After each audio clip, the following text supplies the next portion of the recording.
Hello, আসসালামু আলাইকুম everyone. সবাই কেমন আছেন? আশা করি সবাই অনেক ভালো আছেন। আলহামদুলিল্লাহ, আপনাদের দোয়ায় আমি অনেক ভালো আছি। আজকে আমার ছেলে বায়না করলো, সে নুডলস খাবে। তার জন্য তাকে নুডলস রান্না করে দিলাম। আমার ছেলে একদমই সবজি খেতে চায় না, তার জন্য ভাবলাম যে নুডলসের মধ্যে দিয়ে দিই, দেখি খাওয়াইতে পারি কি না। তারপর নুডলসটা আমি সিদ্ধ করে ছেঁকে নেব। এখন একটা প্যানের মধ্যে তেল দিয়ে দিব। তেল দিয়ে পেঁয়াজ কুচি, কাঁচামরিচ কুচি দিয়ে ভালোভাবে ভেজে নিব কিছুক্ষণ সময় ধরে। ভালোভাবে ভাজার পর একটা ডিম দিয়ে দিব। ডিম দিয়ে ভালোভাবে মিক্স করে ভেজে নিব। তারপর টমেটো কুচি দিয়ে দিব।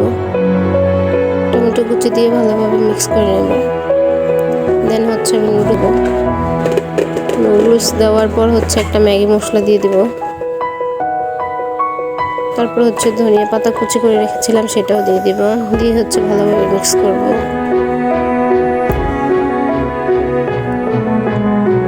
ভালোভাবে মিক্স করার পর কিছুক্ষণ সময় রেখে দেব।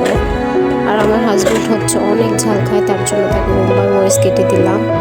আমার নুডলস রান্না কমপ্লিট। আসসালামু আলাইকুম।